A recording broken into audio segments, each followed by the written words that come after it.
Wherever you may be listening, however you may be listening, thank you so much for tuning in to another edition of the Cardinals on SI podcast. My name is Donnie Druin, coming to you live from a beautiful, I'm pretty sure it's a Thursday, from a beautiful Thursday here in Peoria, Arizona, joined by my main squeeze, Richie Bradshaw, all the way out in BFE. Right? BFE, Surprise, Arizona, baby. Surprise, Arizona. Follow Richie on Twitter at RichieBrads36. Follow me on Twitter at Donnie Drew. Go and comment, like, subscribe to the channel. The support definitely does help. Much appreciated to everybody checking in. If you subscribe, we get to keep our jobs. To quote the great Locked On Network, yes. If you subscribe, we get to keep Drake our Toll, jobs. baby. Yep. A very happy Lunar New Year to everybody who celebrates that. It is the year of the snake, but Richie, for the Arizona Cardinals, it's the year of the giraffe. Very high expectations. Looking up, there's a bunch of cap space for the Cardinals to spend. I do want to share that really quick. Per over the cap, they have the fourth highest amount of cap space, effective cap space, sitting at $67.8 million. Richie, effective cap space, for those who don't know, is cap space that does not account for the top 51 players on a projected final roster and money allotted for a projected draft class. So it's saying, hey, you know what? Your bottom core players, and then your draft pick signing away, how much money do you actually have to throw around in free agency? That's a better barometer of it. Cardinals have 67.8 million smackaroos, American verified cold hard cash dollars. How much is being fourth in the league? Dude, look at the Commanders, man. After the run that they had to the NFC title game, just above the Cardinals in third place. Patriots and Raiders also sitting good. But Richie, the reason I bring that up, my brother, is today we are here to talk about perfect free agent fits for the Cardinals. And if you're general manager Monti Ossenfort, you are expected to sling some of that spending power around. You are expected to bring a handful of guys who could take the Cardinals from missing the postseason to the postseason here in 2025. But you got to go about it a smart way. You just don't want to throw money at just anybody. You don't want to be the Raiders with Christian Wilkins last year. I think might be the prime example of that. Before we get into that, like, how are you feeling? Like, you feeling good? Just personal level. You digging it? You feeling good? We feel good. Oh, we feel so good. Oh. Nope, it's beautiful Thursday afternoon. I am just mad chilling, Mr. Druin. I ain't got nothing going on. I feel like we're on two very different energy levels today. I don't know if it's the caffeine, the energy drink kicking in. Shout out to Alani.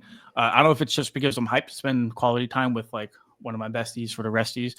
I don't know if it's because we get to talk Arizona Cardinals football in front of all of these beautiful, beautiful people tuned into the Cardinals on SI podcast. But Richie, you did write an article earlier today highlighting 3 of the perfect free agent fits. We will get into that just here in one moment. The first one, Richie Bradshaw, being Mekhi Becton, interior offensive lineman for the Philadelphia Eagles. Take it away. Was this close to not just being a draft bust, but one of the bigger draft busts of the last decade? In his 4 years with the Jets, he struggled with weight. He struggled with consistency. He struggled to be on the field due to injuries.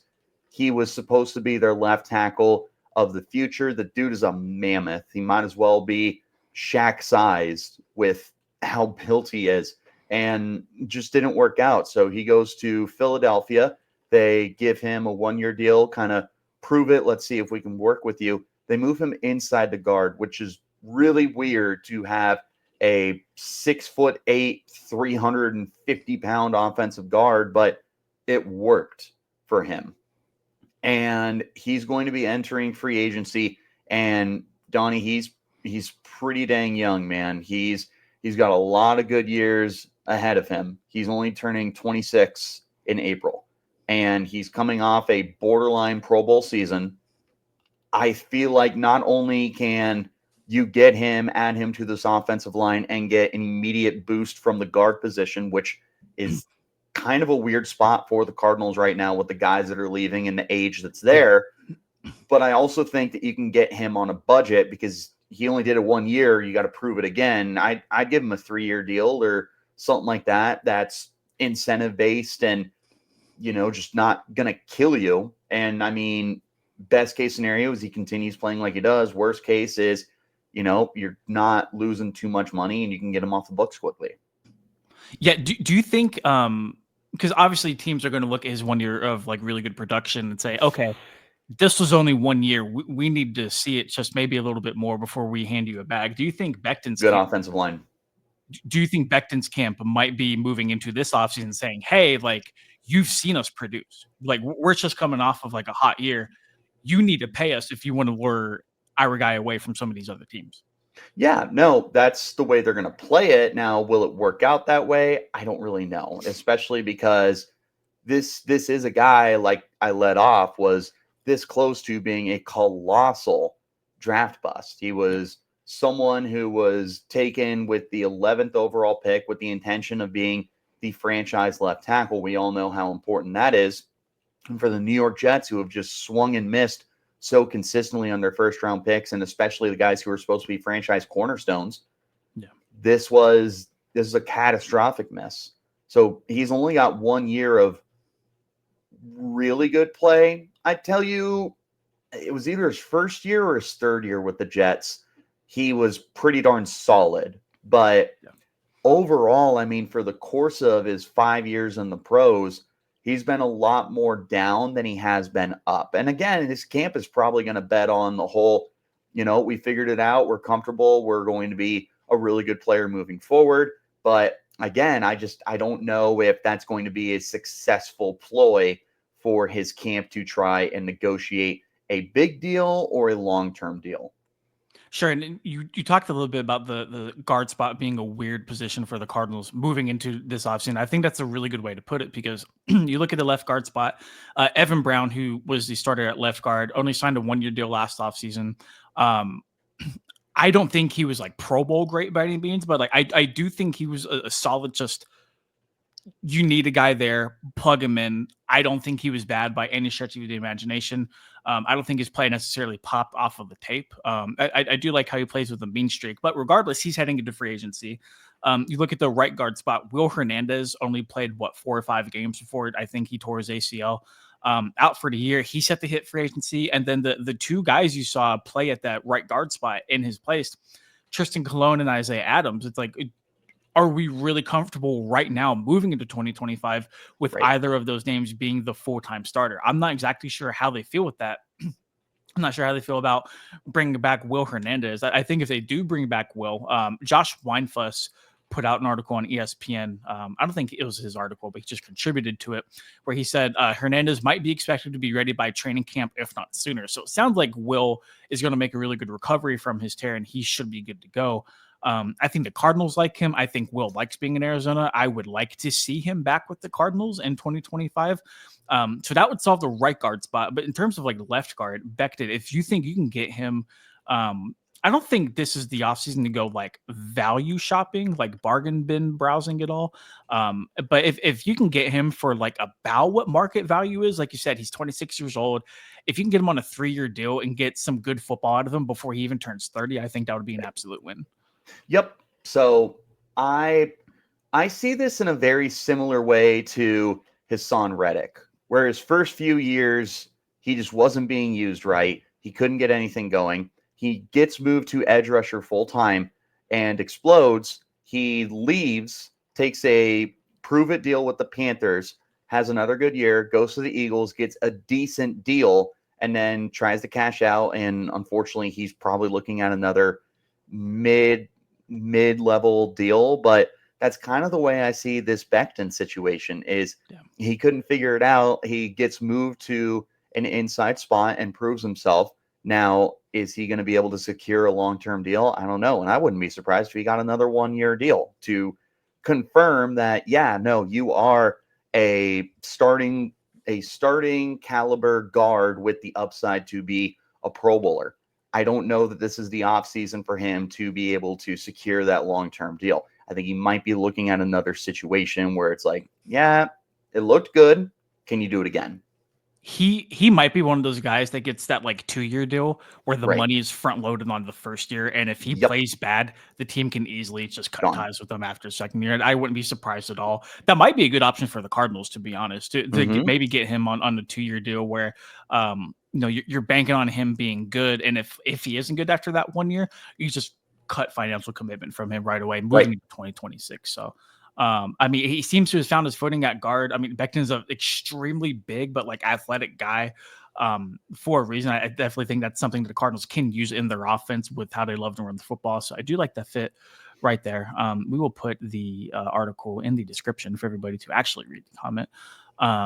Speaking of Eagles players, Richie, I feel like I got to give you some props, my man, because not a whole lot of people were talking about Josh Sweat as kind of like a guy for the Cardinals to circle like even like weeks or months ago. I feel like you've been kind of on this train since day one, where everybody, including me, has kind of been more so focused towards Hassan Reddick. Maybe rightfully so. Maybe we'll have discussions about him later down the road. But during the Eagles Super Bowl run, like Sweat has really picked it up for the Eagles. He's kind of developed into that guy, and obviously working under head coach Jonathan Gannon, working under defensive coordinator Nick Rallis. I mean, it's a fit that makes a lot of sense.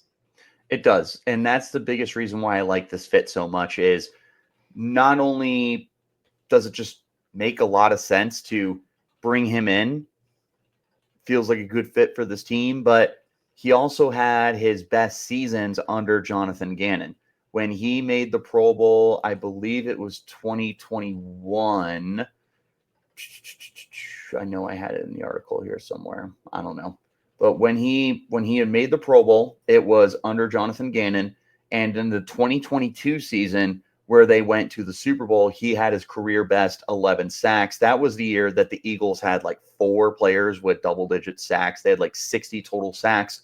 And even when Gannon left, he had 6.5 sacks in 2023. This past year, he had 8 sacks. Like, he's still very productive. And in the last 4 years, he has had 33 sacks, about eight sacks a year. He's a very consistent, very good football player. He is very comfortable with what Jonathan Gannon was able to establish for him. And something that people don't realize is he's been in the league for 7 years. It does not feel like that. He is only turning 28 years old at the end of April. He is still in the prime of his career. His first season, he barely saw the field. He had a single tackle, no sacks. After that year, he got developed pretty quick. And coming out of Florida State, this kid was like the definition of a raw prospect where he could become something really, really good. And he has become something really, really good. He's one of the most underrated pass rushers in football.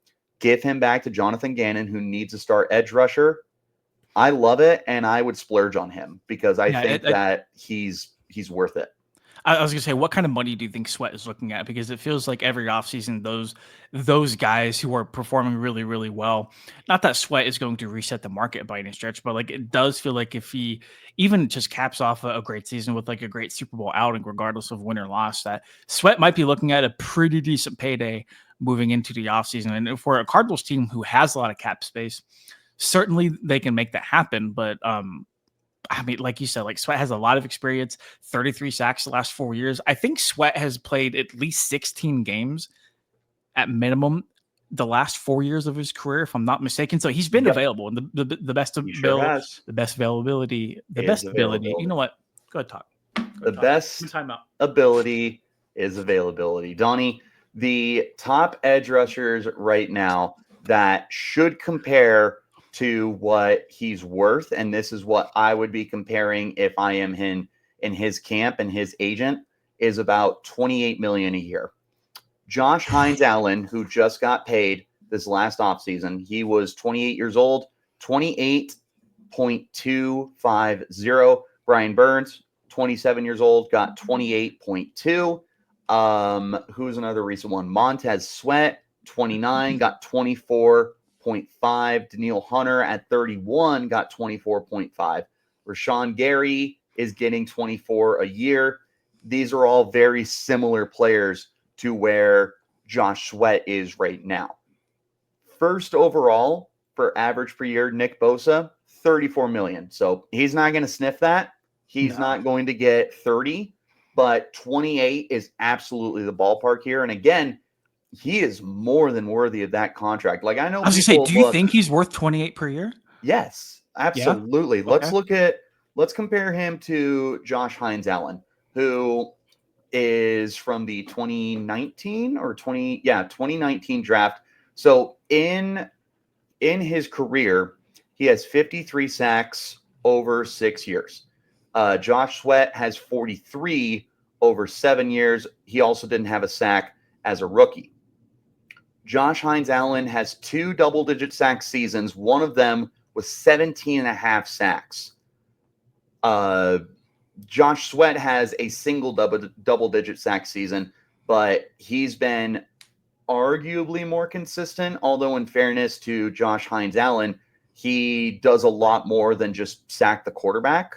He's a really good run defender and edge setter. And it's not that Josh Sweat isn't, but that's something that had to factor into Hines Allen and his negotiations. If you want to compare him to Brian Burns, he also stacks up very similarly to him. Burns, I believe, prior to getting paid this offseason, had 1 season of double-digit sacks, which was in 2022.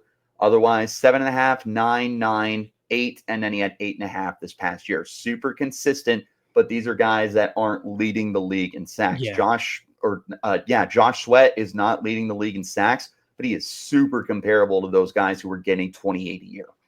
Gotcha. I guess I just didn't realize where the edge market was moving into that, because you said 28, and my head kind of crazy, right? My ears perked up, and then you listed the guys that you did and their comparable annual average per year, and it's like, damn, like I think 28 is probably the floor for him. If I'm his camp, I try for 29, but I don't know that he's going to get 29. I don't know that the Cardinals will look at him and go, we're going to pay you more than Josh Hines Allen, but we could pay you similar to Brian Burns. Also, this is always funny, total sidetrack. When we look at guys who set the market and then like years later, like it just looks like a steal. TJ Watt is being paid less than Nick Bosa, Hines Allen, and Brian Burns. Really? That's 28, pretty much 28 on the dot. Myles Garrett is making 25, and they reset the market at the time. I think both are definitely in line for new deals for sure. Yeah, Watt very might much get so. his extension 2 Hall of Famers. No, for sure. I mean, obviously, for the Cardinals' perspective, love the fit of adding an edge rusher. You can make an argument that's their top need moving into this offseason. They need somebody, man. Like, after not adjusting the room at all, after watching BJ Ojulari go down with a torn ACL, they need somebody in that edge room who can step up and actually get after the passer. No shade to Zaven Collins, but they don't have that guy right now, at least fully healthy. I think Sweat would be a very, very good investment. And it makes a lot of sense, man. That would be my favorite addition they could do. Is number 9 available right now for jerseys? Do you know off the top of your head? Off the top of my head, no, I don't. Well, if it's available, that was his number in college. 19 is not a bad look. Get him in single digits. Get him number 9. Whew, that would be clean. Would be a big fan of that. But Richie, let's stick on the defensive front 7 here. Go to the interior. BJ Hill, I really, really like this, man. For a Cardinals defensive line who did see a lot of injuries in 2024, didn't really have that quote-unquote game record, that guy who could just wreak havoc in the middle of it. I think BJ Hill is kind of that elixir, right? Yeah, and the thing that I like about Hill is he's not necessarily this sack monster, but he's a very consistent player where you're looking between 3 to 5 sacks a year, but he's a run stuffer and he is healthy. In his career, he has missed a whopping 1, 2, 3, 4 games. He has been in the league since 2018. So 7 seasons. He has missed 4 games. In his last 4 years with Cincinnati, when he was traded from the Giants over to them, he has had no less than 50 tackles in each year, 3 sacks in each year. From a defensive tackle and someone who can play nose for the team at 6'3", 311. He'd be lighter for a nose guard, but I mean, he can definitely move there, especially with Dante Stills next to him, who is more of the pass rushing defensive tackle. Yeah. I think those two would compare complement each other very, very well. And BJ Hill, again, I'm not paying him to sack the quarterback. I'm paying him to stuff the run, keep everything in front of you. and just be a very consistent defensive tackle, take on the double teams, and as the saying goes, keep those linebackers' jerseys clean. Yeah, I think that might be the most important part of what you said is being consistent. Like I don't think the Cardinals had a Definition of ton of consistent. consistency from the entire room. Top to finish, you saw flashes from a handful of guys throughout the year, but like outside like Dante Stills, who like we feel like really took a big step in year two. There was never really like that guy. It is exciting to have Darius Robinson at like alongside that like defensive end role. Hopefully he grows into year two and takes a similar step to what like Dante Stills did. But when you look at the interior, I think like Naquan Jones, I think Roy Lopez is also scheduled to be a free agent. Justin Jones ended up on IR. Bilal Nichols ended up on IR. Karis Their Tonga, I think, bodies. is also scheduled to be a free agent. There's a handful of guys where you just looked at that room. It's like no slander to them at all, but there's no like game wrecker. There's no guy where it's like, okay, like we know for sure what we're getting out of him on a week to week basis, and Right. I think he'll checks that box perfectly, like you said. Nope. And I love the addition because he's a proven veteran compared to the guys that are on the roster. Justin Jones, Bilal Nichols. Those are guys who, well, like, I guess in Justin Jones's defense, he's also been in the league since 2018. I would have lost that bet. They were both in the league since 2018. Interesting. Well, how about this? I will pivot to neither of those guys saw nearly as much playing time in their previous two stints compared to BJ Hill, who has been a starter since he got to Cincinnati. And when he started his career with the Giants in his first 3 years, he was still a very relied upon guy. No less than 32 tackles in each of those years. He only missed one game, which was his rookie year. He's dependable. He's good at football. He's reliable. He's turning 30 in April. But guess what? When you're a defensive tackle, 30 is not the same as it is for like a running back. He can play well into his mid 30s, still at a pretty high level. That's a position that you're just able to continue playing, and Father Time isn't whooping your ass with it. Well, he's definitely going to slow down, but the good thing with that, Richie, is that the Cardinals do rotate their defensive front very, very heavily.